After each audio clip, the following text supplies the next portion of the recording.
Saludos para todos, mi nombre es Gerardo Rada, Colombia, de Barranquilla, Colombia. Tengo el audio abierto, le agradezco al coordinador, director que nos avise en el momento en que podamos abrir el audio o podamos cerrarlo para coordinar bien. Muchas gracias, que esté muy bien. Saludos, Gerardo. En breve daremos inicio y daremos la opción de silenciar el audio para todos, para que no haya interrupciones durante las clases. Gracias por tu intervención. Muy bien, muchas gracias. Esa era la idea, que esté muy bien. Esperaremos.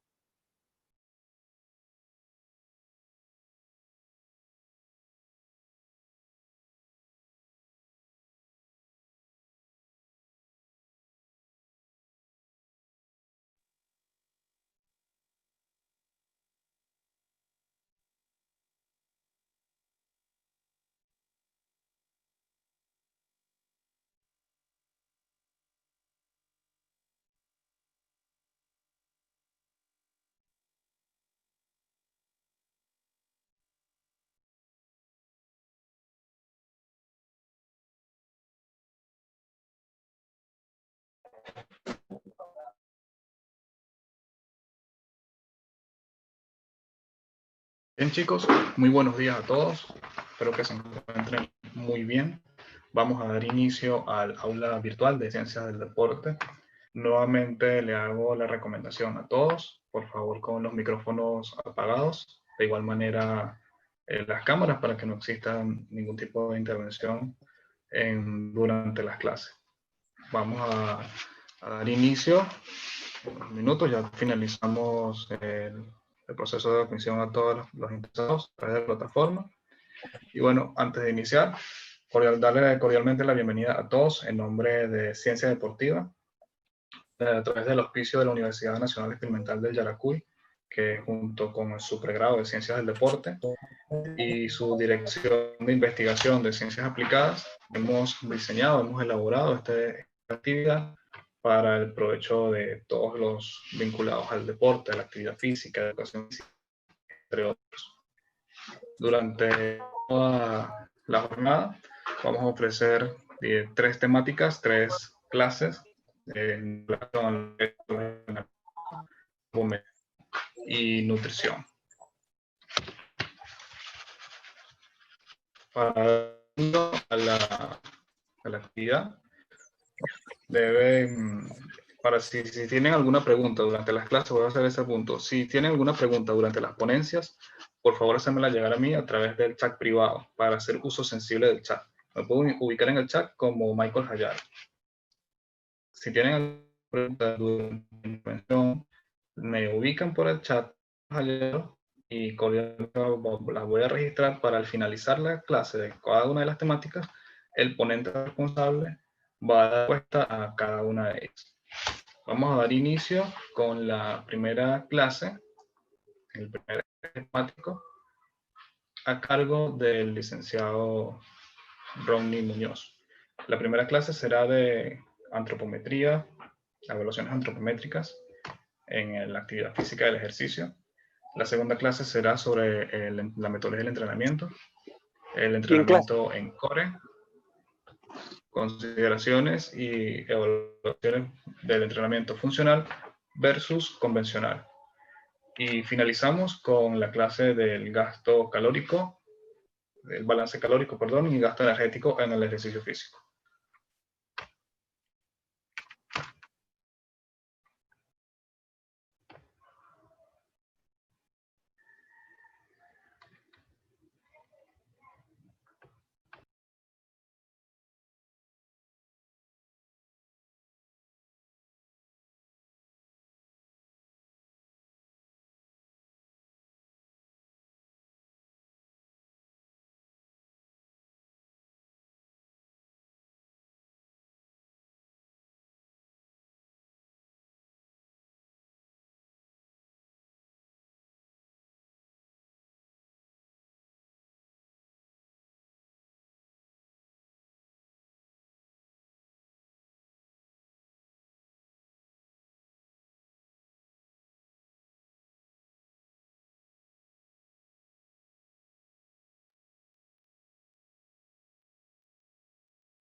Muy buenos días, sean todos bienvenidos a esta aula virtual. Gracias por participar en esta actividad.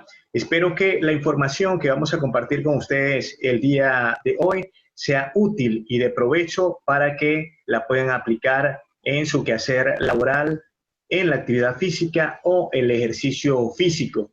Sin más preámbulo, voy a compartir con ustedes el siguiente tema. El tiempo está algo limitado. Antropometría en la actividad física. ¿Para qué? Voy a hablar sobre conceptos, ventajas, además de la importancia del método antropométrico en la actividad física, cómo podemos nosotros estimar algunas variables relacionadas con la composición corporal que nos permitan obtener información valiosa sobre la condición en cuanto a composición corporal se refiere, en el cual se encuentra la persona que nosotros vamos a evaluar. Esta información nos sirve como diagnóstico para poder entonces dosificar el entrenamiento deportivo de acuerdo a las características de esa persona y obtener resultados corto, mediano o largo plazo. Veamos entonces algunos conceptos relacionados con la antropometría. Ross, en 1988, señala que la antropometría es el estudio del tamaño, forma, composición, estructura y proporcionalidad del cuerpo humano, con el objetivo de comprender la evolución del hombre en relación con el crecimiento, el estado de nutrición, la actividad física y el entrenamiento deportivo. Cabañas, en el 2009, apunta aspectos similares en su concepto al de Ross, pero incorpora mediciones antropométricas que permiten comprender la evolución del hombre, esa relación de crecimiento, el estado nutricional, la actividad física, el entrenamiento físico, deportivo, los cambios que se suscitan en esta área, los podemos determinar basados entonces en el peso, la talla, los pliegues cutáneos, los perímetros, los diámetros y las longitudes corporales. Comprendidos los conceptos, veamos entonces cuáles son algunas de las ventajas de la evaluación antropométrica. Tenemos que es un método de bajo costo, sin duda alguna, es un método de bajo costo comparado con el resto de los métodos donde los equipos y la infraestructura que se necesita para poder aplicar o utilizar estos métodos, pues es sumamente costosa. Es un método no invasivo, es sencillo. Este término sencillo es producto de lo accesible y lo práctico que es la evaluación antropométrica. Algo indispensable es que este método permite la evaluación de grupos numerosos, todo lo contrario con otros métodos indirectos y directos que su aplicación, dado a la infraestructura, dado a los equipos, impide aplicar pruebas de composición corporal a grupos numerosos.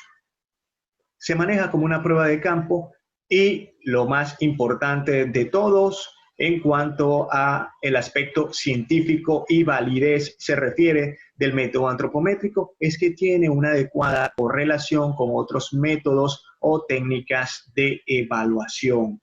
Comprendido el concepto, comprendido a grosso modo las ventajas, nos metemos entonces en el proceso de evaluación. Y en el proceso de evaluación, antes de iniciar, yo me debo preguntar ¿qué vamos a evaluar? ¿O qué voy a evaluar? ¿Voy a evaluar la masa grasa y la masa muscular? ¿O voy a evaluar el modelo de 4 componentes o de 5 componentes? Una vez que yo decida qué voy a evaluar de esta manera, entonces puedo establecer mi protocolo de medición para poder aplicarlo a la persona o al grupo de personas que voy a evaluar. Para efectos de esta actividad, voy a hacer énfasis solamente en la masa grasa y la masa muscular. ¿Por qué? Porque con estas dos variables nosotros podemos obtener como resultado información de interés en cuanto a la densidad corporal se refiere, el porcentaje de la grasa, la masa magra, la masa grasa, el porcentaje de masa magra. Estas variables son importantísimas dentro de la actividad física, también dentro del deporte de alto rendimiento. A su vez, con el peso y la talla podemos estimar el índice de masa corporal y podemos también estimar el peso óptimo utilizando el porcentaje de grasa mínimo y máximo y la masa magra, aun cuando existen ecuaciones para estimar el peso ideal que no utilizan valores de la composición corporal, pues yo voy a tomarme el atrevimiento de explicar el que utilizamos en nuestro centro de investigación. ¿Qué necesitamos nosotros conocer de cada una de las variables que mencioné anteriormente? Si nosotros vamos a determinar la composición corporal de la persona que va a entrenar con nosotros, entonces debemos conocer qué es la grasa, qué representan los porcentajes de grasa, qué representa ese peso de la grasa en nuestro cuerpo o en la persona que vamos a evaluar. Albert Beck en 1974 estableció que todo hombre y mujer tienen un porcentaje de grasa esencial. ¿Y a qué se llama porcentaje de grasa esencial? No es más que aquella grasa almacenada en el tuétano de los huesos, corazón, pulmones, hígado, vaso, intestinos, músculos y tejido graso del sistema nervioso. En conclusión, la grasa esencial no es más que el porcentaje de grasa que necesita nuestro cuerpo para realizar sus funciones de manera óptima. Para la mujer estableció que tiene un porcentaje de grasa esencial de 12% y para el hombre un porcentaje de grasa esencial de un 3%. Un 15% de porcentaje de grasa no esencial para el sexo femenino y un 12% de porcentaje de grasa no esencial para el sexo masculino. La sumatoria del 12% de grasa esencial más el no esencial me da como resultado un 27% de tejido adiposo tejido adiposo acumulable. Y en el caso del sexo masculino, un 15% de tejido adiposo acumulable. ¿Qué quiere decir estos valores? Estos valores representan que una mujer que esté por encima de 27 o 30% de tejido adiposo, esta chica está acumulando tejido adiposo, llámese grasa, por encima de los valores que su cuerpo realmente necesita. Y estos valores, este tejido adiposo se refleja en la pancita, en el cauchito y en el volumen que está adquiriendo esta persona, es decir, está creciendo de manera horizontal. De igual manera sucede con el hombre. Porcentaje de grasa por encima de 17, 18, 20% de tejido adiposo, quiere decir que hay un incremento excesivo del tejido adiposo en el cuerpo. Por lo tanto, es importante comprender estos porcentajes de grasa y a su vez hacer la aclaratoria que estos porcentajes de grasa, excepto los esenciales, difieren del deporte de alto rendimiento. Cada disciplina deportiva tiene un porcentaje de grasa en particular. ¿Dónde se acumula el tejido adiposo del cual estamos hablando? En mayor proporción, en las zonas de color amarillo, podemos apreciar el volumen o la proporción del tejido adiposo, tanto en el sexo masculino como en el sexo femenino. Estas zonas son las zonas donde se acumula con mayor proporción el tejido adiposo en el hombre y en la mujer. ¿Por qué es importante determinar el tejido adiposo, llámese grasa, en la persona que vamos a entrenar? Traigo este ejemplo a colación porque es un caso muy típico en las personas que acuden a un gimnasio y no se le realiza una evaluación antropométrica antes y después del entrenamiento físico. ¿Qué sucede? Una chica, 59 kilogramos antes de iniciar un programa de ejercicio físico y luego de un mes mantiene su peso corporal. si yo no le realizo una evaluación antropométrica, es poco probable que yo pueda deducir qué está ocurriendo o qué ocurrió durante este mes con esta chica. Al no realizar una evaluación antropométrica, lo único que me queda es realizar un conversatorio con ella y verificar qué está haciendo durante, una vez culminado el ejercicio o la sesión de entrenamiento. A su vez, preguntarle cómo se siente físicamente para poder apreciar qué puede estar ocurriendo. Ahora, si yo realizo una prueba o evaluaciones antropométricas, yo le podría decir de manera objetiva a esta chica que su masa muscular se incrementó y su tejido adiposo disminuyó, aun cuando tiene 59 kilogramos. Si ustedes le ha pasado esto, comúnmente me llaman amigos que trabajan en el gimnasio y se dedican al fitness y les digo es que tienen que realizar una evaluación antropométrica para poder interpretar qué está ocurriendo. De lo contrario, la persona se puede sentir con baja autoestima, decepcionada porque luego de un mes de entrenamiento no disminuyó su masa corporal. Y a su vez puede cuestionar el programa de entrenamiento que nosotros llevamos a cabo con ella, porque luego de un mes no ve resultados, pero los resultados los puede apreciar con una evaluación antropométrica.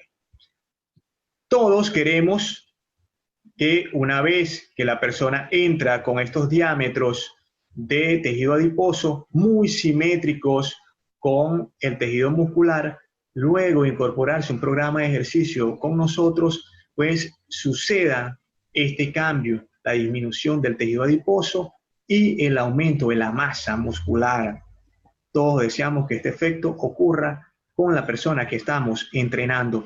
Por eso la importancia de la aplicación de la evaluación antropométrica, no solo para obtener un diagnóstico de cómo se encuentra la persona, sino también porque nos permite monitorear durante el programa de ejercicio físico cómo se comportan la composición corporal y qué está sucediendo, y realmente medir si lo que nosotros estamos llevando a cabo como entrenamiento físico está dando resultados. Muy bien, ¿cómo podemos nosotros entonces estimar ese porcentaje de grasa, el peso graso, el peso muscular? Primero que nada, el porcentaje de la grasa lo podemos determinar mediante modelos matemáticos. Existen diferentes modelos matemáticos como estos, el de Katz y McArdle, el de Billmore y Becken, el de Durney y Womersley, el de Juhas. Existen muchos modelos matemáticos. ¿Cuál es el modelo matemático o cuál es el mejor modelo matemático? El mejor modelo matemático es el que se ajusta a las características de la persona que nosotros estamos evaluando. Si yo voy a evaluar a una persona de la tercera edad, un adulto mayor, debo utilizar un modelo matemático que se haya generado de proyectos de investigación, de investigaciones relacionadas con personas de la tercera edad o adulto mayor. Si yo voy a evaluar jóvenes, de igual manera utilizar un modelo matemático que se ajuste a las características de la persona que estoy evaluando.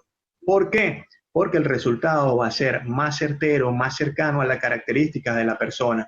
Fíjense bien lo que puede ocurrir cuando aplicamos modelos matemáticos. Este es un ejemplo de una evaluación realizada a una persona y se estimó el porcentaje de grasa con diferentes modelos matemáticos. Noten ustedes las diferencias que se generan utilizando cada uno de los modelos matemáticos. Quiere decir que si yo utilizo un modelo matemático como el de Juhas, que es muy severo y se utiliza mucho en el deporte de alto rendimiento, no voy a obtener el mismo resultado que utilizando el modelo de Durney y Womersley.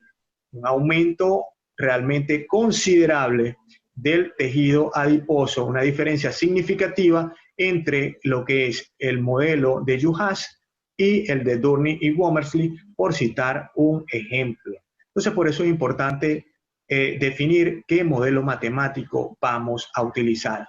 Ahora bien, ustedes no quieren utilizar modelos matemáticos, pues una vez que determinamos el porcentaje de la grasa, nosotros podemos con tablas como esta estimar, calificar ese valor que obtuvimos de porcentaje de grasa.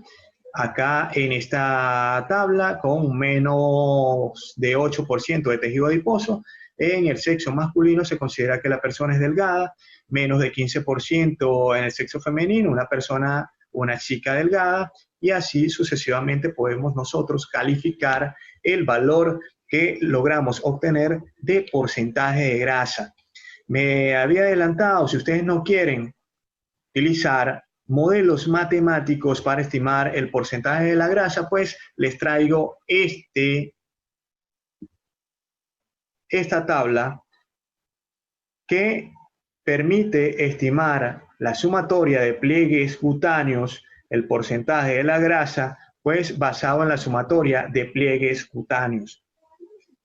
¿Qué van a hacer? Ustedes, de acuerdo al modelo matemático que utilicen, suman los pliegues y de esta manera entonces pueden interpretar con tablas como esta si la persona está baja, es normal, es muy alto, alto o muy alto. De esta manera, con la sumatoria de pliegues lo pueden realizar.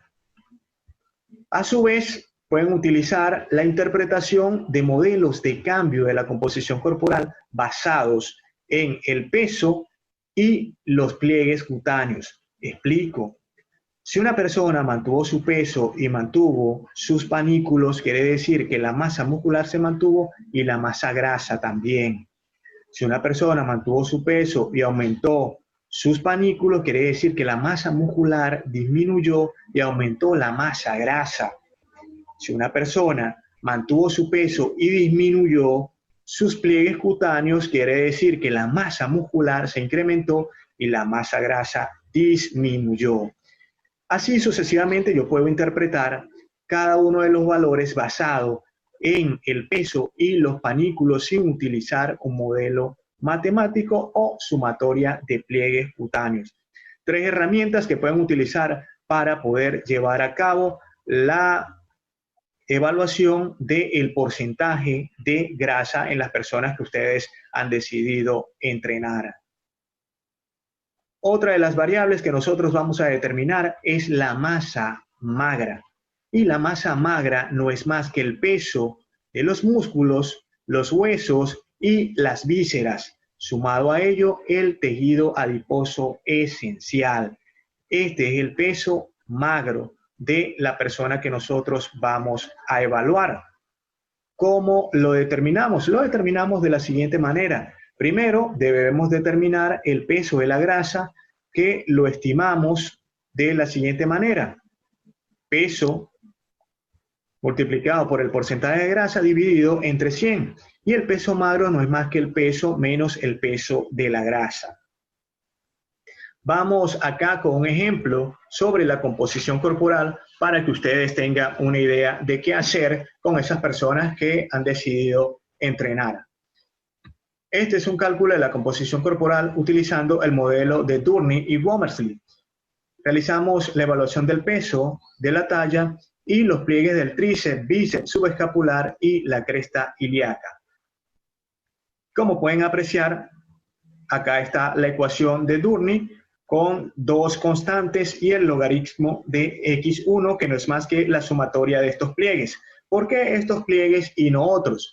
Porque sencillamente el modelo matemático de Durney nos dice que es el tríceps, el bíceps, el subescapular y la cresta ilíaca.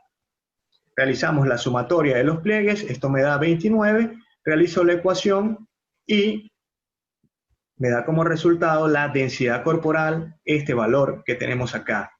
Posteriormente, determino el porcentaje de la grasa utilizando esta ecuación, una constante dividida entre la densidad corporal y luego le vamos a restar 450. Obtenemos como resultado entonces que el porcentaje de grasa es 13,61%. Este es el valor del porcentaje de grasa Ya estimamos entonces la densidad corporal, el porcentaje de la grasa, vamos a estimar el peso de la grasa y el peso magro o masa magra.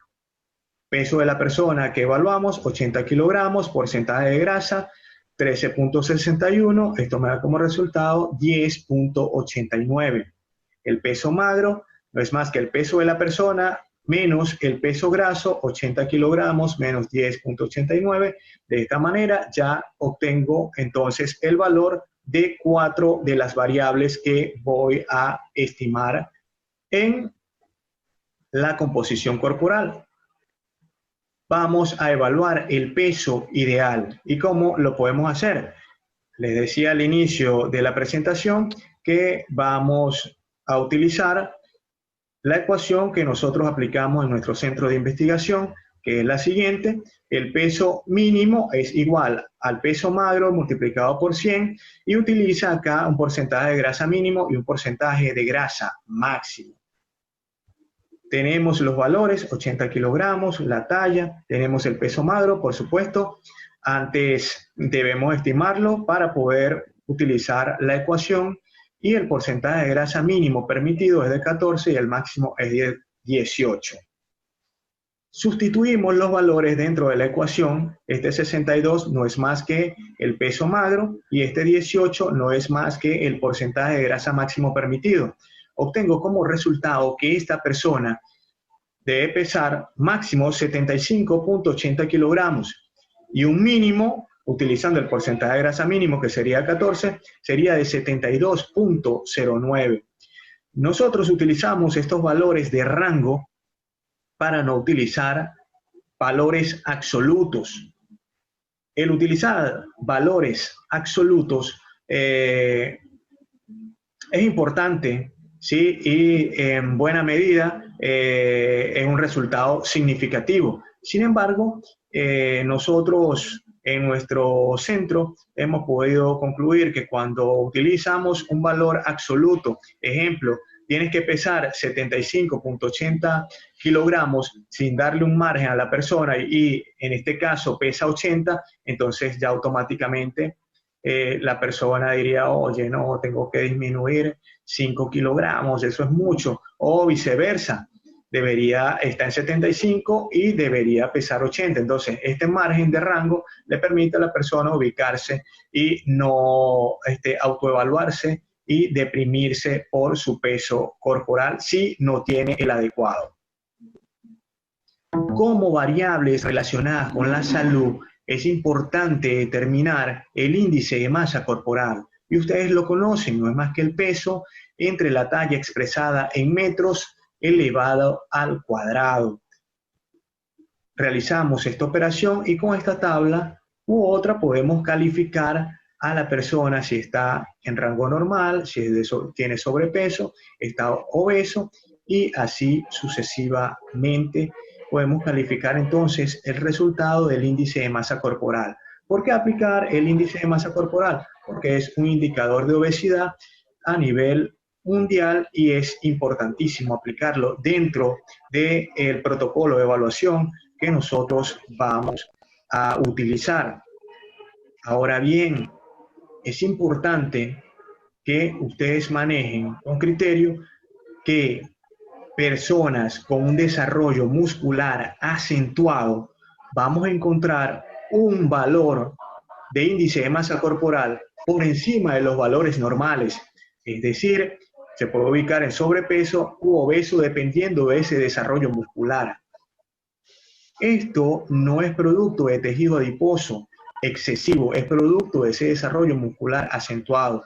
Entonces, cuando ustedes entreguen un reporte a una persona y lo califiquen de esta manera, con sobrepeso u obeso, producto de ese desarrollo muscular acentuado, es necesario aclararle a la persona porque puede que desconozca esta situación o este caso y luego les pregunte por qué están en sobrepeso si su desarrollo muscular es visible. Otra de las variables que podemos estimar desde un punto de vista de la salud es el exceso de grasa abdominal. El exceso de grasa abdominal se asocia con enfermedades de riesgo de la salud. El mayor riesgo no reside tanto en la cantidad de grasa acumulada como en su distribución.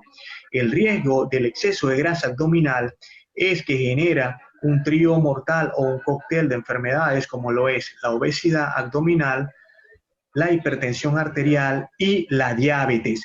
Estas enfermedades son, pues, mortales. Por lo tanto, es necesario determinar el exceso de grasa abdominal. ¿Y cómo lo vamos a hacer? Lo vamos a hacer de la siguiente manera: el perímetro o la circunferencia de cintura.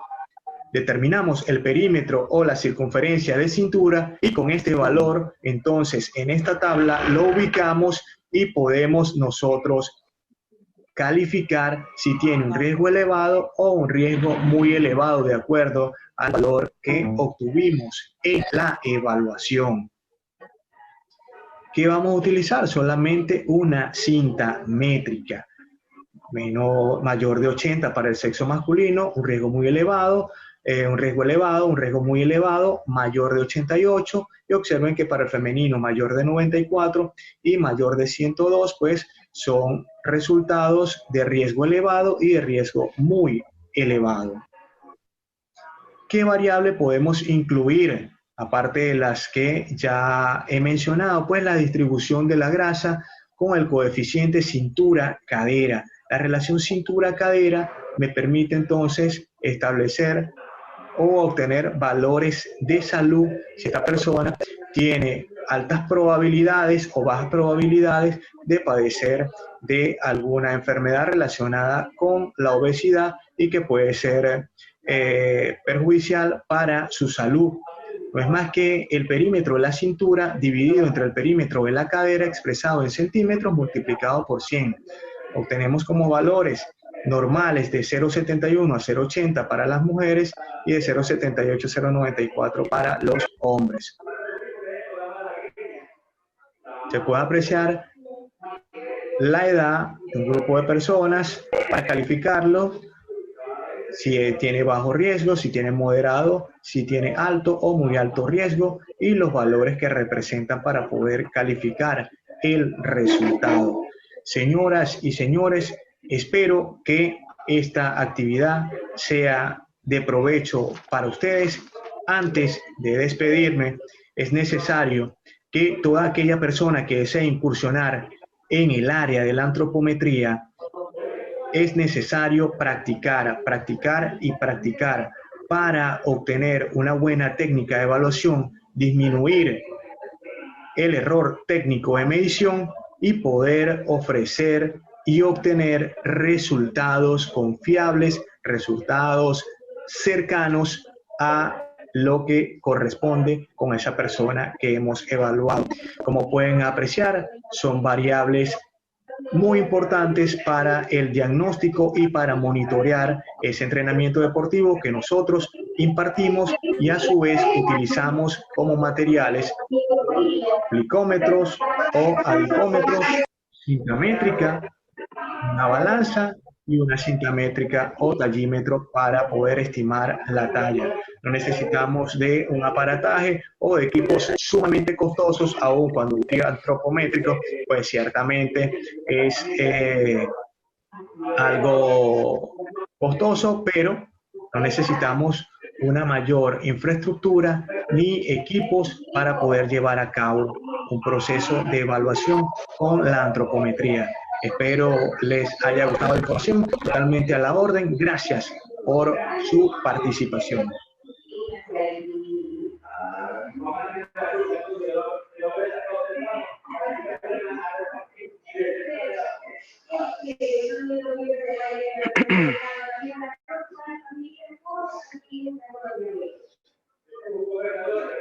Chicos, por favor, mantener los micrófonos apagados para evitar la interferencia durante la clase. Hay momentos en los que el audio interfiere y no se logra escuchar correctamente la información. Bien, agradecidos por su atención. Hemos finalizado la primera clase. Vamos ahora con la sesión de preguntas. Les recuerdo a las personas que habían hecho alguna pregunta por por el chat, hacerla a través de mi usuario Michael Hayar. En ellas hemos recibido un par de preguntas. Vamos a conectar con el profe Ronnie. Profe, por favor, ¿estás por ahí? Vamos a esperar que el profesor Ronnie se está conectando. Profe.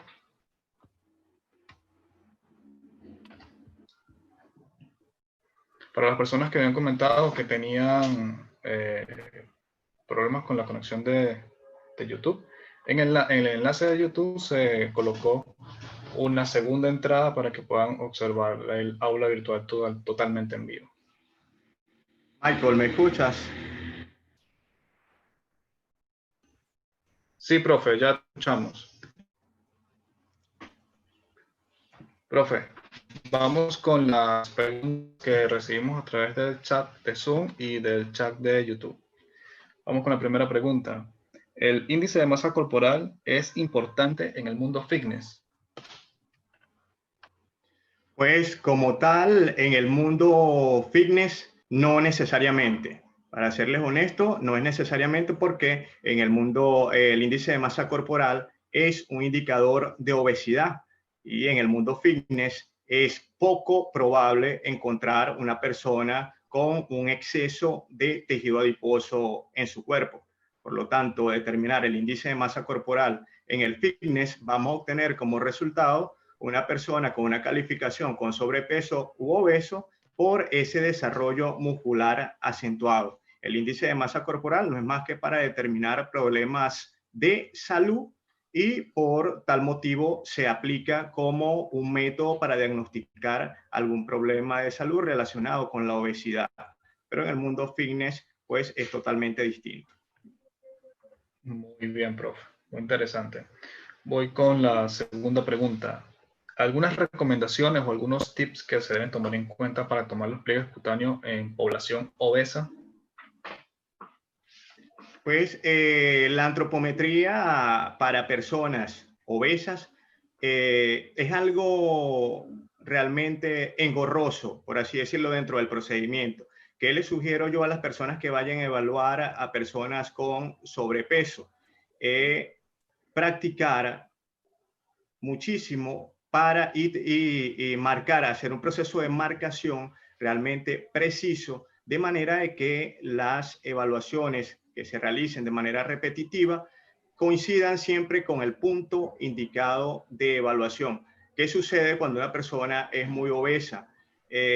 Colocar el calibrador o el plicómetro en el pliegue cutáneo se hace muchas veces complicado y se necesita de la ayuda del participante, en este caso del anotador o la persona que está en ese momento colaborando del proceso de evaluación. Entonces, recomendaciones, pues realizar la marcación de los pliegues cutáneos, colocar el calibrador siempre en esa zona, en ese sitio, y cuando se haga muy difícil tomar el pliegue, pues utilizar la ayuda del asistente o el anotador para poder realizar una buena medición. Muy bien, profe. Muy comprendido ese Michael, punto. disculpa, voy a acotar que una de las desventajas que tiene la antropometría es que con personas muy obesas es cuesta arriba pues tomar los pliegues y colocar el calibrador. Entonces, la precisión y la experiencia, además de la práctica, es la que va a generar que la medición sea realmente exacta. Porque dado al grosor del pliegue cutáneo, muchas veces se subestima o se sobreestima el mismo pliegue. Muy bien, profe. Otra pregunta, y esta es muy importante y tal vez se aplique para muchas personas, muchos usuarios de los que nos están escuchando. Si no tengo el plicómetro, ¿qué alternativa puedo usar a través de las mediciones antropométricas? ¿Cuáles serían las alternativas en caso de que no tenga el plicómetro? Bueno, una de las alternativas puede ser el método de bioimpedancia. El método de bioimpedancia tiene una fuerte correlación con la antropometría y el pesaje hidrostático. Este podría ser una buena técnica o un buen método para evaluar la composición corporal de no tener un equipo antropométrico. Existen también ecuaciones de regresión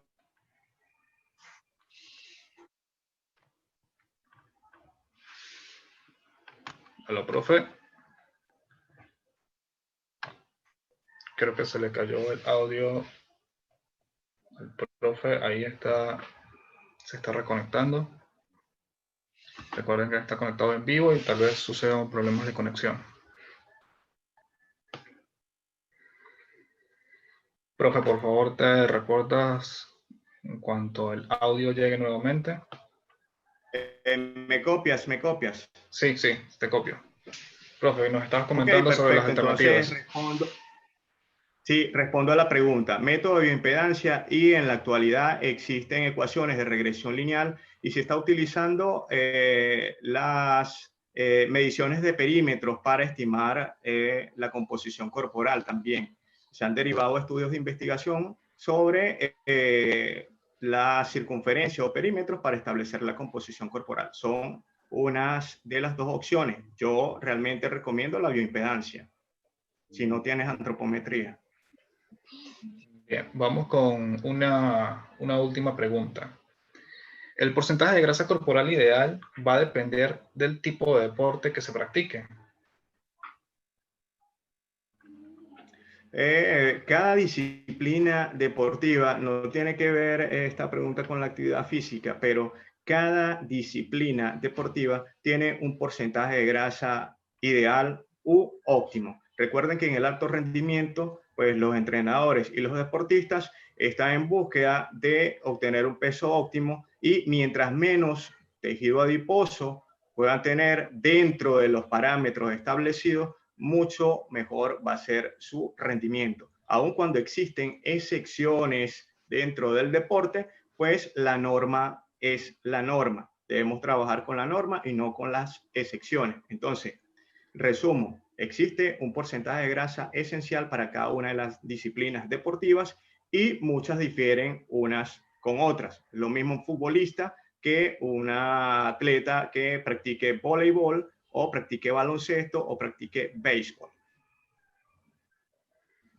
Muy bien, profe. Creo que entendiendo su punto debemos comprender que para cada disciplina deportiva existe dichos porcentajes y dichos perímetros, rangos en los que se deben de ubicar. Esto porque también recibí preguntas relacionadas a otras disciplinas, no solamente fútbol, sino también preguntaban por vóley, pero todos con el mismo interés de conocer si existe alguna referencia.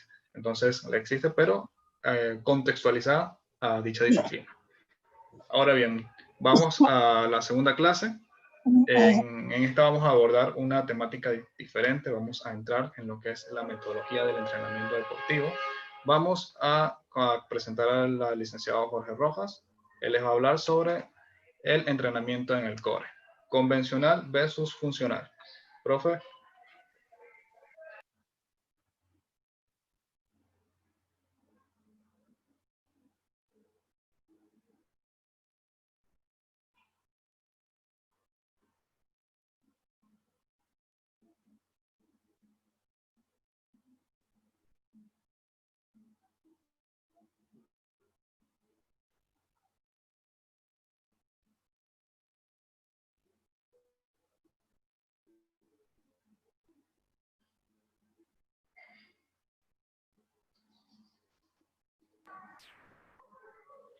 Vamos a dar inicio a la clase. Un momento, por favor.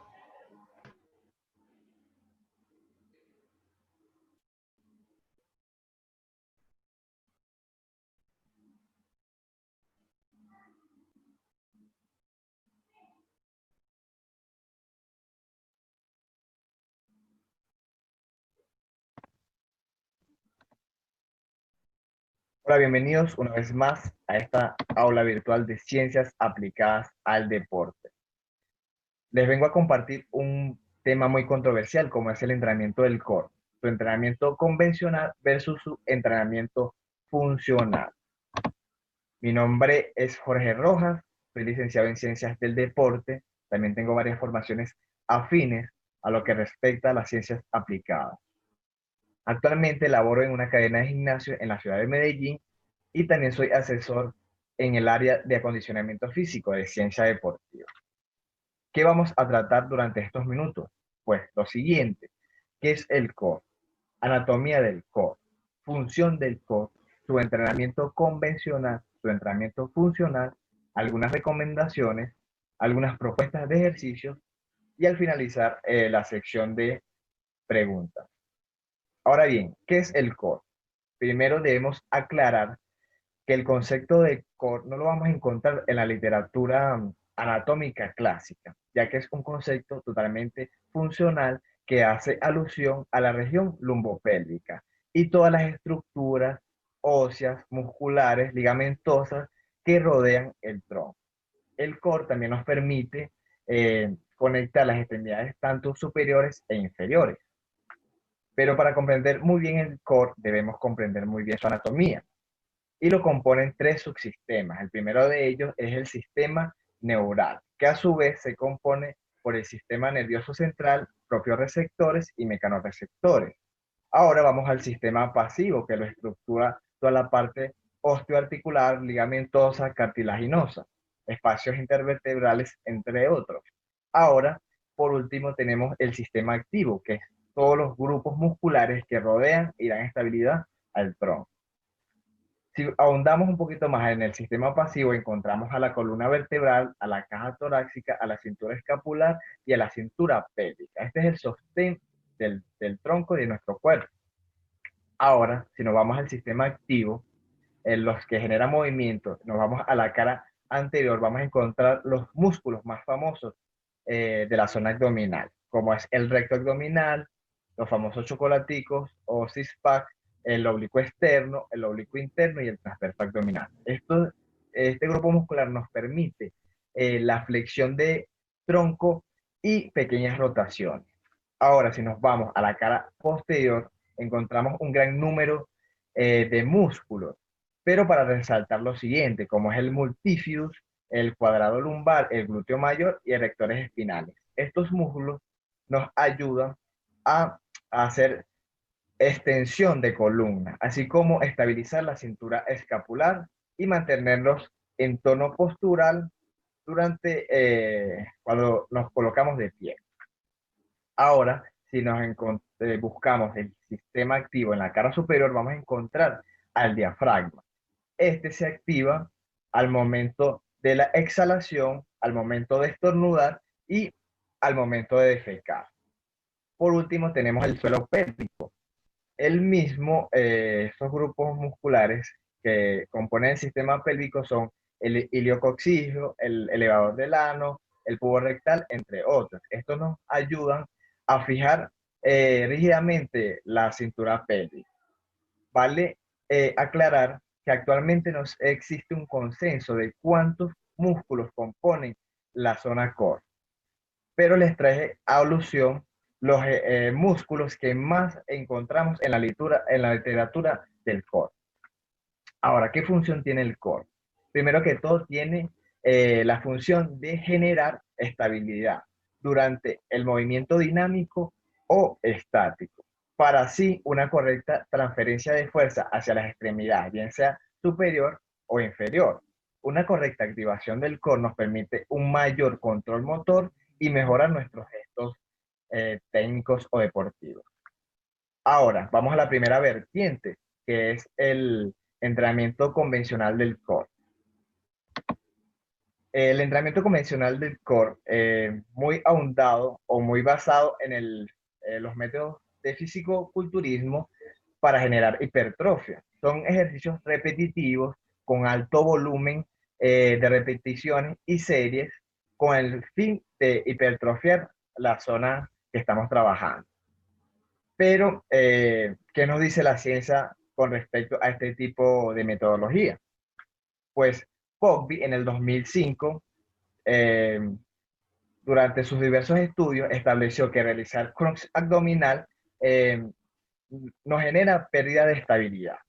Ahora, Farfán y colaboradores en 1973 encontró que realizar los famosos giros rusos o torsión y rotación combinada más flexión aumenta un 25% el riesgo de ruptura de los espacios intervertebrales. Ahora, si nos vamos a los famosos Superman o hiperextensión, también favorece a la pérdida de estabilidad de la zona lumbopélvica. Y si nos vamos a la región o al ejercicio de flexión lateral, que muchos los usan para trabajar el oblicuo externo, encontramos que reduce la estabilidad y aumenta también la presión intervertebral. Por ende, este tipo de ejercicios repetitivos que solo trabajan en un solo plano y enfocado en unos solos grupos o pequeños grupos musculares no son totalmente recomendados, más si se tiene una lesión previa o dolencias en la parte lumbar, lo cual los deben prevenir a toda costa. Ahora, a través de ejercicios analíticos podemos aislar los músculos del core. Bueno, la respuesta es no, ya que Hooker y McGill en 1998, a través de sus estudios electromiográficos, encontraron que al realizar un crunch abdominal, además de activarse el recto abdominal, se activa todo el grupo muscular de la cara anterior, como el transverso abdominal, el oblicuo externo y el oblicuo interno. Por ende, con ejercicios analíticos no vamos a aislar los músculos. Ahora, la otra perspectiva, la contraparte, es el entrenamiento funcional del core, que Will Larson en el 2014 establece que los ejercicios funcionales son los que cumplen un objetivo o función acorde a las necesidades del asesorado o atleta y tiene una gran transferencia a las actividades cotidianas. Ahora, uno de los principales pilares del entrenamiento funcional son los ejercicios globales, que demandan una gran activación a nivel de la zona media y una correcta transferencia a las extremidades. Para poner un ejemplo, colocamos la plancha frontal con 4 apoyos sobre el feedback, donde para mantener esa posición se debe mantener la rigidez de la zona media y generar fuerza en las extremidades, tanto superiores e inferiores, para mantener esa postura. Asimismo, otro pilar del entrenamiento funcional del core son los ejercicios propioceptivos, ya que son idóneos para activar los mecanorreceptores de las articulaciones, los estabilizadores articulares, también crea una gran irradiación de la zona media al momento de corregir las posturas y activar los estabilizadores articulares. Ahora vamos a traer alusión un estudio que realizó Lee y McGill, donde encontraron que los ejercicios isométricos mostraron ser superiores a algunos ejercicios dinámicos a la hora de trabajar la zona media o la rigidez del tronco. Por ende, es muy recomendable agregarlos en los programas de ejercicio. Ahora, teniendo esas dos perspectivas, vamos a ya definirlas más en esta tabla.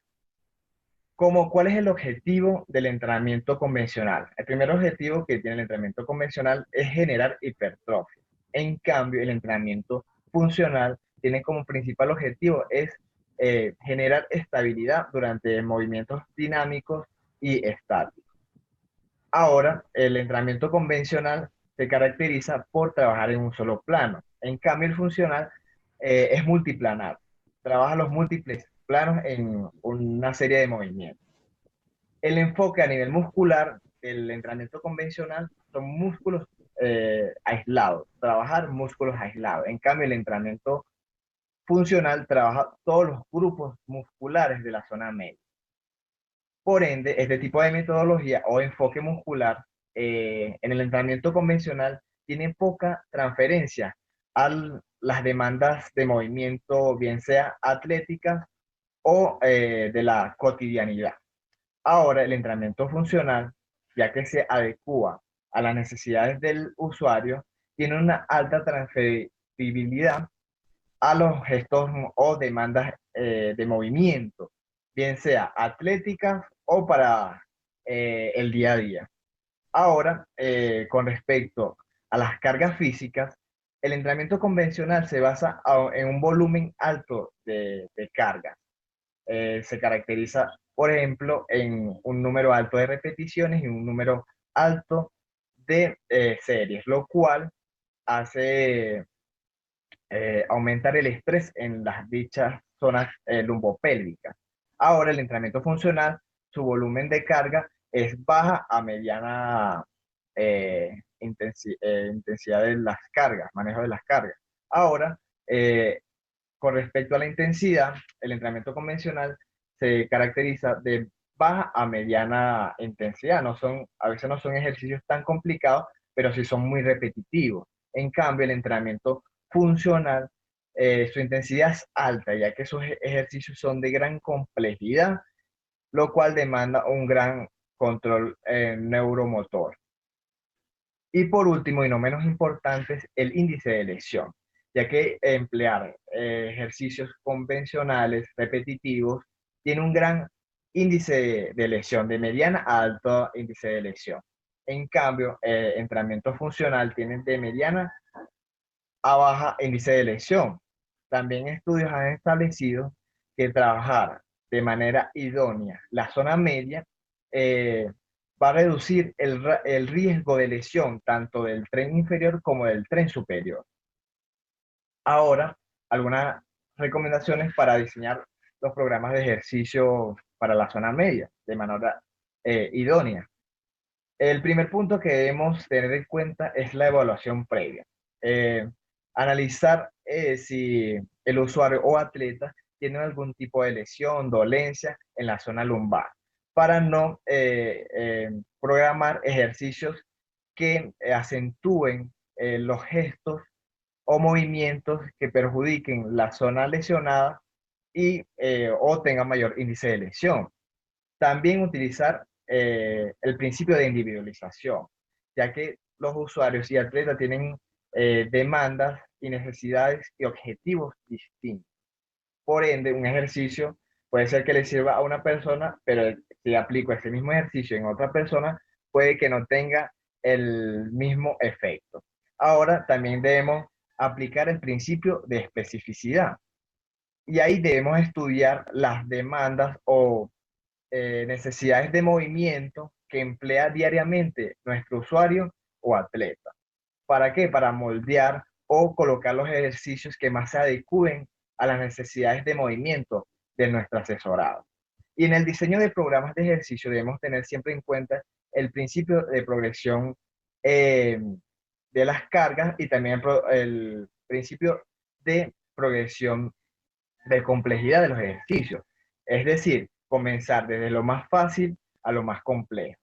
Y por último, enfocarse en la función. ¿Cuál es la función de la zona media? Pues generar estabilidad en movimientos tanto dinámicos como estáticos. Y no enfocarnos en la forma, en lo que vemos en las revistas, que el six-pack o las chocolatinas, en eso, ya que eso no nos va a ayudar en mejorar nuestro desempeño diario. Ahora, algunas propuestas de ejercicios muy sencillos que pueden ejecutar sin maltratar la zona lumbar, como el de Curl-Up, ideal para trabajar la parte anterior de nuestro tronco. Ahora encontramos la plancha lateral, que es ideal para la activación del cuadrado lumbar y el oblicuo externo, así evitamos las rotaciones y flexiones laterales. Ahora encontramos la plancha con elevación cruzada, lo cual trabajamos toda la parte posterior del tronco y muy importante la activación de los glúteos. Ahora la elevación de cadera, que también trabajamos la parte para vertebrar los glúteos, así como los isquiosurales, que son muy importantes en los gestos deportivos. Ahora también les traigo una propuesta como el press padlock, que es ideal para trabajar el oblicuo externo y el cuadrado lumbar. Así evitamos la flexión lateral de columna. Ahora, uno de mis preferidos, como son los ejercicios unipodales. Recomendable realizarlo o ejecutarlo sin calzado, ya que esto aumenta la propiocepción y los mecanos receptores de la columna, rodilla y cadera. Ahora les traigo una propuesta de progresiones de ejercicio. Vale aclarar que estas son de manera generalizada, ya que cada persona debe tener su progresión y su regresión durante el ejercicio. viendo la variación o la progresión de la plancha prona, podemos empezar con una plancha prona con apoyo alto para no crear tanta demanda a nivel de la zona media y también en las extremidades. Ya, este tipo de ejercicio se le recomienda a personas que no están acondicionadas físicamente. Ya posteriormente podemos ir pasando por esa serie de ejercicios para ir dominando la técnica y agarrando fortaleza a nivel de la zona media. Por último, para personas de alto rendimiento podemos ver el ejercicio o la propuesta que a través del rodillo podemos trabajar e incentivar la zona media. Ahora, algunas progresiones de la plancha de cúbito lateral, donde podemos ver que empezamos con 2 apoyos de rodilla, después pasamos a un solo apoyo, aumentando más la activación del glúteo medio. Después elevamos un poco, hacemos una abducción de cadera y en un solo apoyo de rodilla, lo cual se incentiva más el glúteo mayor, glúteo medio, y con la flexión profunda de hombros también activamos la parte escapular. Y por último, una propuesta para atletas de alto rendimiento donde podemos agregar carga externa como el Kembe. Ahora, una propuesta de progresiones para la elevación de cadera, podemos ver que en el primer ejercicio se le puede aconsejar para personas que no están acondicionadas físicamente, podemos pasar una progresión a ejercicios eh, unipodales donde hay una gran demanda de la zona media para poder estabilizar esa postura, y ya ejercicios más complicados como la triple amenaza, ejercicio que muy popular por Juan Carlos Santana, donde se trabaja tanto los isquiosurales, la parte de glúteo mayor, glúteo medio y glúteo menor, y los paravertebrales. Y si le queremos agregar más dificultad, lo podemos hacer con apoyo unipodal. Ahora, también una serie de progresiones en bases inestables. Lo más recomendable es ir de menos a más, ya porque podemos crear patrones de movimientos equivocados en personas que apenas están comenzando. Por eso debemos comenzar de lo simple a lo complejo. Como pueden ver en la gráfica, empezamos sin apoyos inestables, ya podemos colocar en el segundo nivel un apoyo inestable en el tren inferior o tren superior, y después colocarlo en una base más inestable como el feedback. Ahora, ya después de que tu asesorado esté bien acondicionado, te tengo unas propuestas de planchas dinámicas que son ideales para trabajar también la parte cardiovascular y el fortalecimiento de la zona media. Como pueden ver, al atleta, eh, la parte del tren superior y el tronco se quedan en isometría, mientras que la parte distal, como el tren inferior, se mantiene en movimiento. Y aquí aplica un principio que emplea mucho McHill, que para, eh, para el movimiento distal necesitamos rigidez de la parte proximal, porque si no va a haber un desbalance y no va a haber armonía durante los ejercicios. Como pueden ver, desde una plancha prona podemos crear un sinnúmero de variantes para incentivar la zona media. Ahora, después de estas dos vertientes, tú eliges cómo quieres entrenar tu zona media: entrenamiento convencional o entrenamiento funcional. Muchísimas gracias por esta oportunidad. Espero que todo este tema le haya servido de provecho. Ahí están mis puntos de contacto para algún tipo de inquietud. Estamos totalmente a la orden. Espero sigan disfrutando de esta aula virtual y encontrarnos en unas próximas oportunidades. Pasemos a la ronda de preguntas.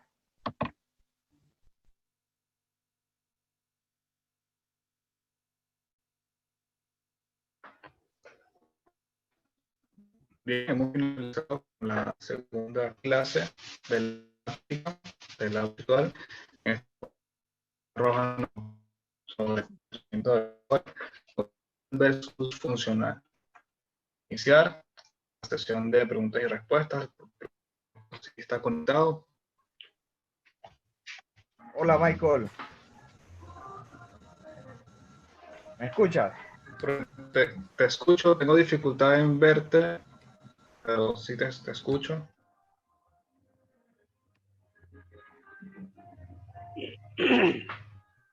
Por favor, apagar los Saludos. micrófonos. Profe, ¿me escuchas? Sí, sí, te escucho.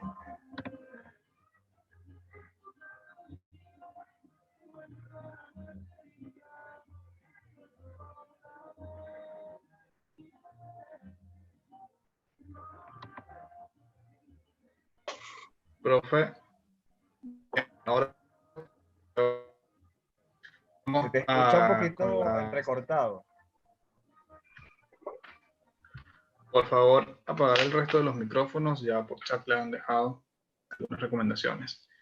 Profe, vamos con la primera pregunta. En los ejercicios isométricos, ¿cuántos segundos de duración son recomendados para la duración de los mismos? En los últimos estudios han establecido que máximo 10 segundos en isometría.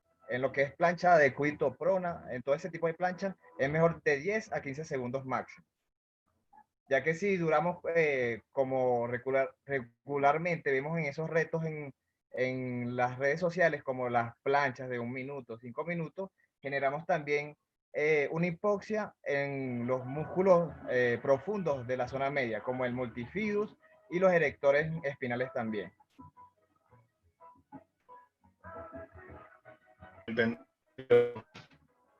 Una segunda pregunta.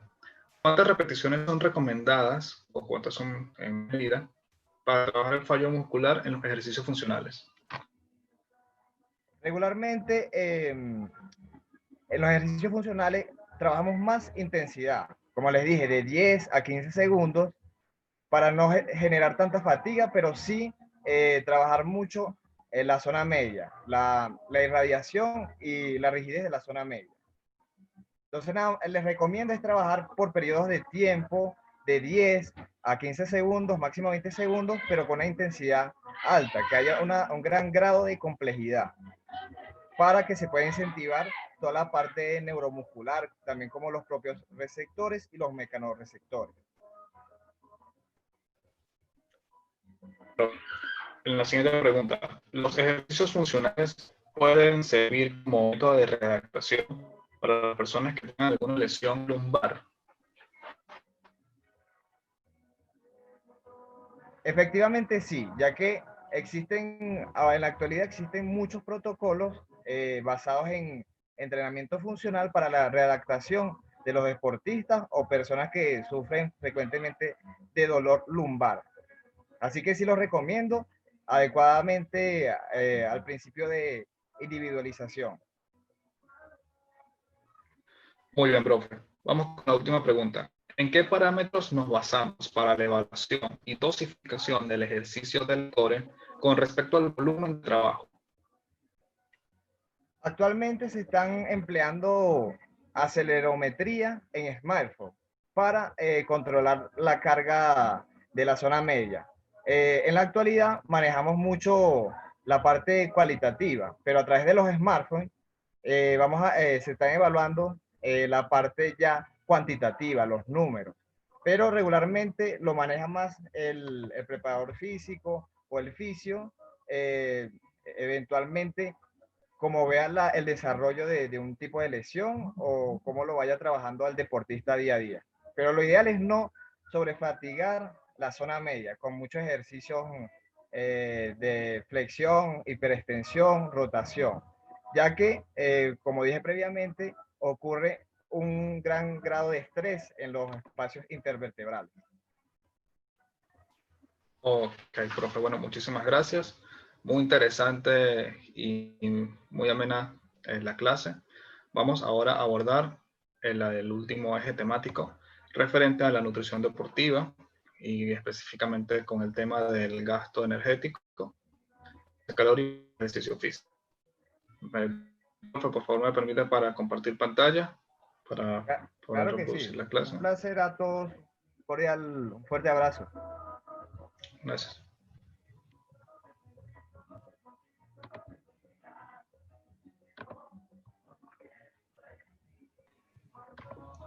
Antes de iniciar la clase, acotar también a todos los que han... Estamos trabajando en una actividad donde vamos a ser certificados por la participación de todos ustedes. De momento, al finalizar la aula virtual, hasta el día de mañana estaremos enviando material de apoyo o resúmenes de todas las ponencias del día de hoy.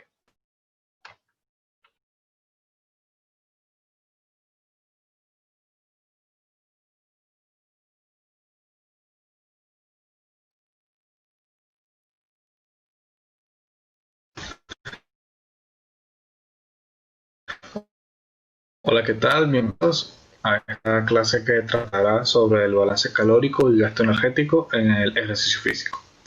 Mi nombre es Michael Jayaro, soy licenciado en Ciencias del Deporte, cuento con experiencia en la preparación física en fútbol y actualmente asesor nutricional en ciencia deportiva.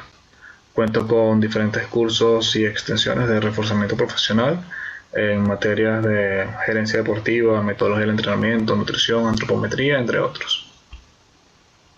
Esta clase, como mencioné, va a tratar del balance calórico y el gasto energético. Vamos a definir los conceptos fundamentales para mejor desenvolvimiento del tema, a definir el balance calórico, el aporte y el gasto energético, las necesidades energéticas y los métodos de estimación del gasto total de energía. Al final, algunas consideraciones que debemos tomar en cuenta para el mejor desenvolvimiento de la estimación de ambos.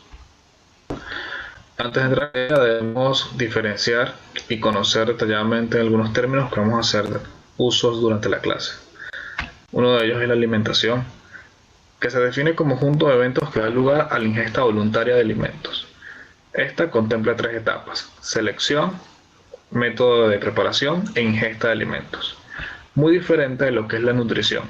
La nutrición se define como los procesos involuntarios por lo que el organismo ingiere y metaboliza sustancias contenidas en los alimentos, es decir, es un procedimiento a nivel celular, en donde las células toman los nutrientes que vienen provenientes de los alimentos y las transforman en energía. Tenemos que diferenciar también lo que es el ejercicio físico de la actividad física. El primero se define como la ejecución de movimientos planificados y diseñados especialmente para estar en forma física, es decir, para lo que es la optimización del rendimiento deportivo, y la actividad física se puede definir como toda práctica corporal en la que se demanda energía significativa. Es decir, por ejemplo, la actividad física puede ser el hecho de caminar, el trotar, como interpretándose como un movimiento del cuerpo. Muy diferente de lo que es el ejercicio, los gestos técnicos que están contextualizados en lo que al deporte se refiere. Entendiendo lo anterior, debemos conocer que, como les había mencionado, la célula obtiene nutrientes del alimento y ésta los transforma en energía. La energía se define como la capacidad de realizar un trabajo. Ese trabajo pueden ser diferentes tareas como salir de compras, caminar o la actividad física deportiva. Nosotros podemos medir o estimar ese aporte energético que brindan los alimentos a través de una unidad estándar que denominamos como caloría. La caloría no es un elemento tangible que podemos quitar o poner, sino que es una unidad de medición en la que nosotros aproximamos lo que es el aporte de los alimentos y el aprovechamiento de los nutrientes en los alimentos para una posterior ejecución de tareas físicas. Entendiendo lo anterior, debemos comprender que el aporte calórico puede provenir de tres clasificaciones. Cada una de ellas aporta cierta cantidad de kilocalorías. Por ejemplo, las proteínas aportan 4 calorías por cada gramo, las grasas 9 kilocalorías por cada gramo y los carbohidratos 4 kilocalorías por cada gramo. Esto quiere decir que nosotros, al combinar diferentes tipos de alimentos en un plato, hacer como tal una comida, nosotros podemos tener cierto aporte calórico. Vamos a hacer una analogía. Nosotros, al consumir una comida, estamos consumiendo cierta cantidad de monedas. Y lo mismo ocurre durante el día. Al desayuno, cada una de esas comidas nos hace un aporte, vamos a decirlo así, en monedas, que se refiere a la energía que pueden proveer estos alimentos. Esta energía puede ser de origen sólido, por ejemplo, en lo que son las comidas sólidas se refiere, o las bebidas. Las bebidas también tienen un aporte energético, un aporte calórico que se debe considerar para hacer una estimación diaria. Por otro lado, tenemos el gasto energético, el cual, a diferencia del anterior, en lugar de proveer energía, este me demanda energía. En este se gastan las monedas que venían provenientes de los alimentos, como por ejemplo la tasa metabólica basal, el efecto térmico de los alimentos, la termogenia por actividad física y la termogenia por actividad física no relacionada con el ejercicio o el deporte. Vamos a imaginar que cada actividad física me demanda cierta cantidad de energía, cierta cantidad de monedas. Esto, al hacer una sumatoria durante todo el día, puedo hacer una estimación del gasto energético. Cada actividad, por muy leve que sea en su aspecto de esfuerzo físico, me genera un gasto de energía. Por ejemplo, dormir, pese a que el cuerpo no está generando un esfuerzo significativo, el organismo sigue trabajando. Por ende, dormir me genera un gasto energético. El hecho de caminar, trabajar, jugar con los niños e incluso las relaciones sexuales también me demandan cierta cantidad de energía dependiendo de su intensidad y duración. Es por ello que al final del día podemos hacer una estimación total del gasto energético. Sabemos que el balance calórico lo podemos estimar al equiparar los niveles de ambos elementos que nos permiten determinar su condición. Es decir, por un lado tenemos el aporte calórico y por el otro el gasto energético, que en otras palabras los podemos definir como la cantidad de energía que consumimos a través de los alimentos y la cantidad de energía que gastamos a través de la actividad física. Una de las clasificaciones que le podemos dar al balance calórico es el balance energético neutro. Este se refiere cuando los niveles de energía provenientes de los alimentos es similar a los niveles de energía demandados por la actividad física. Por otro lado, a lo que la demanda física se refiere, encontramos que el peso varía muy poco o se mantiene, ya que los niveles de aporte y demanda son similares. Sin embargo, la dinámica del peso no es un indicador directo del rendimiento, ya que cada disciplina deportiva cuenta con unos ítems específicos en los que no necesariamente, aunque el peso se mantenga, el rendimiento del atleta va a ser óptimo. Podemos también mencionar que una de las calificaciones del balance calórico es el balance energético negativo. Este se refiere cuando el consumo de energía es menor al gasto de energía, es decir, cuando comemos menos alimentos de lo que deberíamos, ya que tenemos una actividad física elevada, o cuando nos sobreentrenamos y demandamos más energía por la que el cuerpo la genera a través de otras vías que no sean provenientes directamente de los alimentos. Los efectos que puede traer el balance energético negativo, por ejemplo en las mujeres, se relaciona con problemas menstruales. También el déficit calórico lo podemos asociar con la pérdida de peso. Es muy común que algunos coach, instructores e incluso algunos influencers en las redes sociales simplemente utilicen lo que sea la restricción calórica para que las personas puedan ver resultados. Está demostrado que con el simple hecho de hacer una restricción calórica, las personas van a bajar de peso. Pero existen muchos elementos que inciden en este efecto y no podemos simplemente hacer uso de una restricción de cierta cantidad de kilocalorías, ya que puede ser contraproducente para el estado de salud de las personas. Por ejemplo, si no comemos lo suficiente, podemos tener problemas gastrointestinales o presentar alguna fatiga, que es lo que puede ocurrir directamente en los deportes, y en ellos se ve afectado el rendimiento. Sin embargo, este tipo de balance también lo podemos usar como una estrategia, como he mencionado, cuando en algunos deportes de combate se intenta disminuir de peso para entrar en alguna categoría. La última calificación que podemos encontrar del balance energético es el balance calórico positivo. Esta ocurre cuando el ingreso de nutrientes es superior al egreso que se demanda a través de la actividad física. Esto está asociado con lo que es el aumento de peso. Sin embargo, este también se puede asociar con los bajos niveles de actividad física o hábitos inapropiados, como por ejemplo, al inicio de la etapa de confinamiento muchas personas aumentaron de peso, no porque estaban comiendo mucho más que antes, sino porque sus niveles de actividades disminuyeron, es decir, sus hábitos alimenticios se mantuvieron y comían la misma cantidad de alimentos como si estuviesen entrenando o trabajando. Esto se traduce a que el nivel de energía proveniente de los alimentos era mayor a su nivel de actividad física. Esto también se suele usar cuando se busca aumentar masa muscular. Sin embargo, como también había hecho mención previamente, acá solo estamos hablando del aporte energético. El aporte energético puede ser predominante en grasas y no necesariamente se va a traducir como un aumento de masa muscular. Por ello, podemos corregir el mito de que como estoy entrenando puedo comer lo que sea.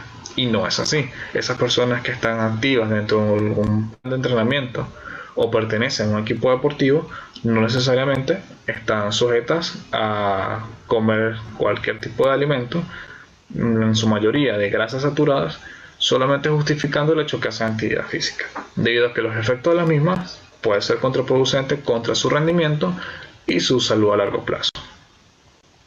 Ahora que conocemos las distintas calificaciones de balance calórico, vamos a profundizar en la estimación del gasto energético total. Como lo mencioné, la energía en el cuerpo es consumida en diferentes formas: el gasto energético basal, el efecto térmico de los alimentos y el factor de actividad física. Cada una de ellas nosotros las podemos estimar de manera práctica. La tasa metabólica basal la podemos calcular a través de la calorimetría directa, la calorimetría indirecta y fórmulas o ecuaciones predictivas. Para efectos prácticos, el efecto térmico es del 10% de la tasa metabólica basal. Y en láminas posteriores vamos a definir cuáles son los métodos para la estimación de la actividad física. Ya que difícilmente contamos con diferentes equipos para valorar el gasto energético basal a través de la calorimetría, podemos hacer sin embargo, antes de recomendar alguna de ellas, debemos hacer ciertas especificaciones, ya que en internet se consiguen muchísimas ecuaciones, pero para hacer uso de ellas debemos tener lineal para nosotros poder aplicarla en la población adecuada, ya que cada una de ellas va a dar un valor diferente. La interpretación que le vamos a dar a la misma puede ser significativa. Para efectos de esta clase voy a hacer mención de la ecuación de Mifflin-Jerome de 1990. Es una ecuación que vamos a sustituir los valores para hacer la estimación del gasto energético basal. Como ejemplo, vamos a utilizar un atleta de sexo masculino de 26 años que pesa 80 kilogramos y mide 1,76 m. Al sustituir los valores nos da un gasto energético basal de 1.770. Ahora, una vez que conocemos el gasto energético basal, es momento de estimar la termogenia por actividad física. Para aspectos prácticos, se engloban el nivel de actividad física y la termogenia por actividad física no relacionada con el ejercicio. Sin embargo, esto para el deporte a veces no es tan específico y debemos nosotros hacer una estimación mucho más detallada de las actividades físicas que presentan nuestros atletas.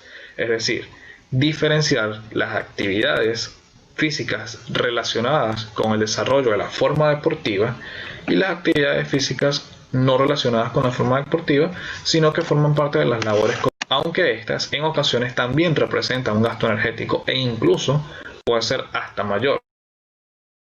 Por ejemplo, puede ser que una persona que trabaja todo el día en una oficina y hace ejercicio 1 hora en el gimnasio tenga un gasto energético menor a que otra persona que en su trabajo puede estar de pie durante todo el día o haciendo labores donde se demande un gran esfuerzo físico y al final del día también entrene 1 hora. Tomamos solamente la comparación de la hora del gimnasio para que sus componentes corporales puedan tener ambos un gasto energético similar. Sin embargo, al tomar en cuenta la actividad física o la demanda física de sus trabajos, sus actividades laborales, este gasto energético va a ser mucho más significativo, o la diferencia puede ser más abrumadora. Para ello, debemos contar con los diferentes métodos para calcular la termogénea por actividad física. Podemos tener las tablas de referencia, las ecuaciones de predicción o los equivalentes metabólicos. Definiendo las tablas de referencia, podemos encontrar muchísimas tablas en las que nos ubican ciertos tipos de actividades físicas, en las que nos hace referencia a la cantidad de kilocalorías que se pueden gastar por hora. Entonces, tomando el mismo ejemplo que ubicamos anteriormente, podemos señalar que Miguel pesa 80 kilogramos, tiene 25 años, entrena tenis a 1 hora y media de lunes a viernes y estudia el resto del día. Tomamos la actividad señalada, tenis, y ubicamos el peso más cercano o que se aproxime según los datos de la tabla. Podemos identificar que según la tabla, Miguel está gastando 649 kilocalorías. Es decir, que al sumar con la tasa metabólica basal, podemos hacer una estimación de que su gasto energético es kilocalorías a través de este método. Una vez que vamos a cambiar el método, usamos las ecuaciones predictivas o las ecuaciones en las que multiplicamos, como por ejemplo esta tabla, que de la fuente es la Organización Mundial de la Salud. Vamos a utilizar los mismos datos de Miguel, pero esta vez el valor cambia. ¿Por qué? Como bien lo señalé en el ejemplo, Miguel entrena 1 hora y media de lunes a viernes. Se aproxima, según la tabla, a 6 horas semanales. La tabla acá nos da una calificación para hombres y mujeres. Según el ejemplo, debemos tomar 1.8 como el factor de actividad física que multiplica a la tasa metabólica basal. Bajo este método, fíjense que el resultado es mucho mayor al anterior. El resultado del gasto energético total es de 3.195 kilocalorías al día. Por último, podemos usar los equivalentes metabólicos. Los equivalentes metabólicos es un método en el que, similar al anterior, calcula el peso, que a su vez se define como 0.5 mililitros de oxígeno por kilogramo de peso corporal por minuto en los adultos, y esto nosotros lo podemos interpretar como 1 kilocaloría. Entonces, lo que hacemos es multiplicar ese equivalente metabólico por el tiempo de actividad física que el deportista ejecuta. Por ende, seguimos tomando el mismo ejemplo y fíjense que el resultado cambia. Si nosotros ubicamos en la actividad física que practica, que es tenis, nos da un valor de 5 metros. Al nosotros multiplicar 5 por kilogramo de peso y a su vez multiplicar por la cantidad de horas señaladas, nos da un valor de 2.375 calorías. Fíjense cómo cada método nos da un valor distinto. En la estimación número 1, que fue la sumatoria de la tasa de referencia, nos dio 2.749 kilocalorías. Sin embargo, la tabla que utilizamos no toma en cuenta la intensidad del ejercicio, el género o la edad. En el GEC número 2, multiplicamos la tasa metabólica basal por el factor de actividad física. Esto nos arrojó 3.195 kilocalorías. Sin embargo, la tabla que usamos no considera ni la edad ni el tipo de actividad física. Y el número 3, que fueron los equivalentes metabólicos, como estaba señalado en el ejemplo, Miguel practica 1 hora y media durante el día y trabaja el resto del día. Y solamente usamos el tiempo de la actividad física que practica. No consideramos el tiempo de sus actividades laborales. Por ende, cada uno de estos métodos arroja una interpretación diferente, ya que si nosotros hacemos un balance calórico, considerando que, por ejemplo, su ingesta calórica habitual fue de 2.100 calorías, es decir, durante el día normalmente él consume 2.100 kilocalorías, y si nosotros utilizamos los 3 métodos señalados y hacemos una comparación, cada uno nos va a arrojar una conclusión distinta. Por ejemplo, en todos nos va a dar que tenemos un balance calórico negativo. Sin embargo, si utilizamos el GEC número 1, nos da un déficit del 24%, que es igual a 649 kilocalorías. El número 2 nos da un déficit de 34% y el número 3 de un 11%. Si nosotros entendemos que para aproximadamente perder medio kilo de peso a la semana, debemos de reducir 500 kilocalorías al día. Es decir, entonces, que si utilizamos el método del GEC número 2, Miguel está perdiendo 1000 kilocalorías al día, es decir, está muy por debajo, perdón, muy por encima del déficit calórico, es decir, está comprometiendo su. Sin embargo, si utilizamos el GEC número 3, que fue la consideración, fíjense que solamente está perdiendo un 11%, o está perdiendo 270. No, no está comprometiendo como tal su masa muscular ni su peso habitual. Por ende, es muy importante conocer cuáles son las consideraciones de cada método para poder estimar de manera adecuada el gasto energético. Cada método tiene sus pros y sus contras, incluso cada ecuación. En un siguiente curso compartiré el uso más apropiado para cada caso. En resumen, el balance energético lo podemos clasificar en 3 tipos. El balance neutro, en donde el peso corporal se mantiene o varía muy poco. El balance energético negativo, en donde está asociado a un déficit calórico y las personas pueden bajar de peso.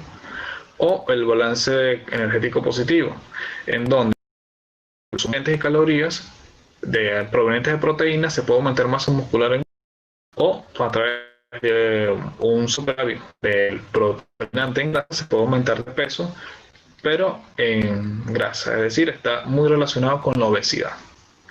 Del lado de una tabla en donde contextualicé el uso de cada una de las ecuaciones y de los dos para estimar la termodinámica por actividad física según la segmentación de la población. Por ejemplo,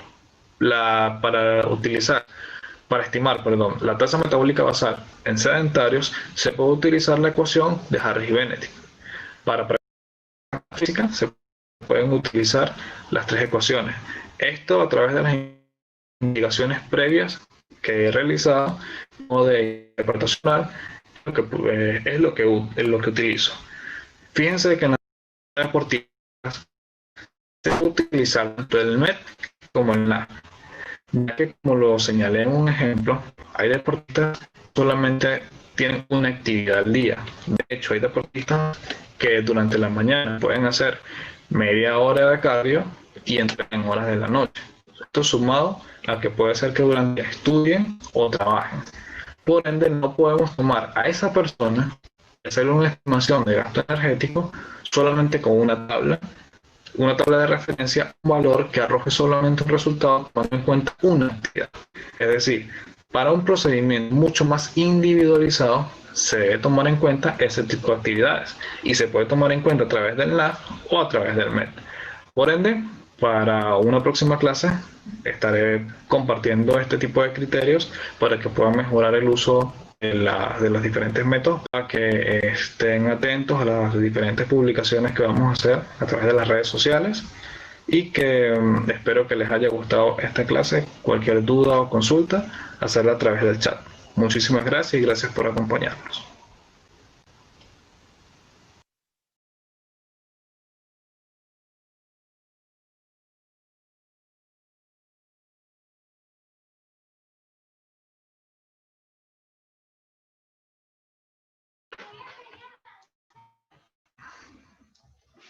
Saludos nuevamente a todos.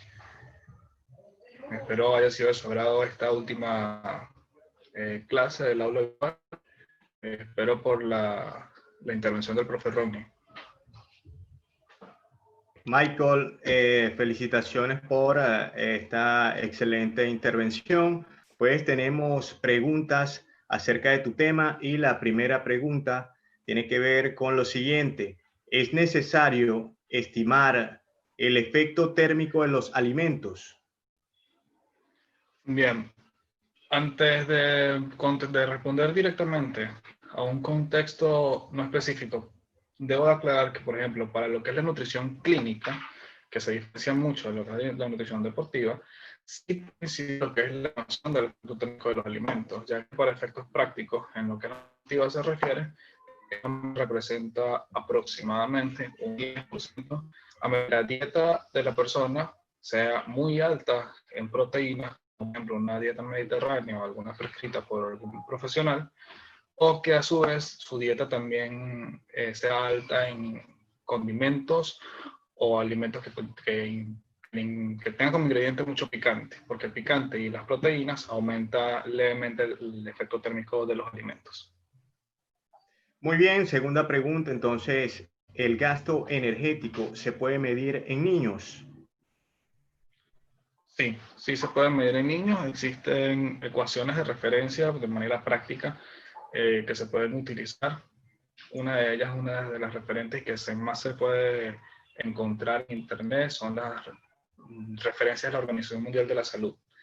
En ellas existen ecuaciones en las que se le hacen unas breves mediciones a los niños y se obtiene un resultado. Sin embargo, también se debe de considerar que ellos tienen un gasto energético que varía mucho y difícilmente se puede ubicar como un valor absoluto, ya que ellos están en crecimiento y existen otras evaluaciones que pueden complementar lo que es la interpretación de su estado nutricional, como por ejemplo la evaluación morfológica y la evaluación relativa del estado nutricional. En ella se puede tener una interpretación mucho más amplia del estado de desarrollo y crecimiento del niño. Muy bien, acá hay muchas preguntas. Voy a tratar de seleccionar una de tantas que realmente son importantes. Dice acá, ¿cuál es la fórmula más sencilla que puedo utilizar para estimar mi GEC? Bueno, para estimar el GET, como lo expresé en la clase, se debe de tomar en cuenta los diferentes componentes del mismo. No existe una ecuación directa en la que podemos estimar de manera sencilla. Se tiene que tomar en cuenta la tasa metabólica basal y la actividad física. Entonces, en cada una de ellas existen ecuaciones simples, pero en donde su valor de resultado puede ser no el más apropiado. Mi recomendación puede ser la tasa metabólica basal, como lo coloqué en el resumen al final, para sedentarios, Harris y Bennett, y la de Mifflin-Jeon, que fue la que expliqué en el ejemplo. Y para la actividad física, las tablas de referencia del NAF con los factores de correlación de la Organización Mundial de la Salud. Muy bien, entonces gracias Michael por responder estas preguntas. Realmente, pues, si tienes algo más que decir antes de que podamos despedir esta aula virtual. Bueno, agradecerles a todos los que han participado. Gracias por mostrar interés en participar en el aula virtual y a invitarlos a que continuemos todos en esa inalcanzable de conocimiento, y la invitación también a través de que nos sigan a través de Ciencia Deportiva para que estén al tanto de siguientes actividades y proyectos donde vamos a entregar y vamos a brindar ampliamente otros temas. Muchísimas gracias a todos.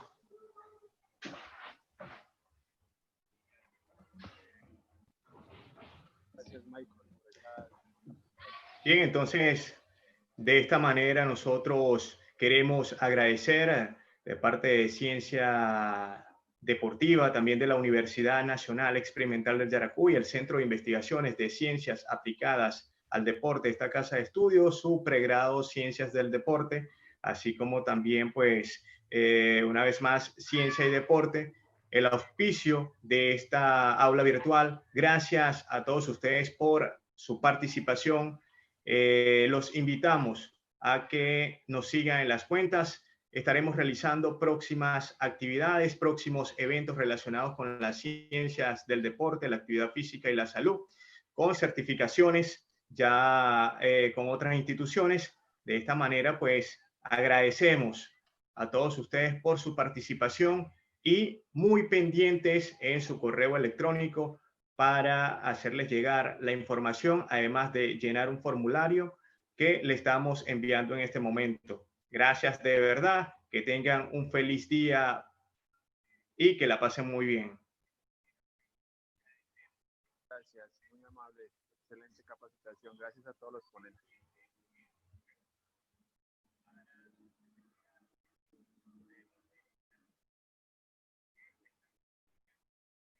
Gracias. Feliz día y que la pasen Gracias, feliz tarde, muchas gracias. Gracias, muchas gracias desde Colombia. Muchísimas gracias a ustedes. Gracias por participar en el para llenar el formulario y hacerles el envío del material de resumen. Más tarde será el día de mañana. Por favor, enviar el link de las páginas de Facebook, Instagram, para seguirlos más a menudo y poderlo compartir con otros compañeros. Muchas gracias.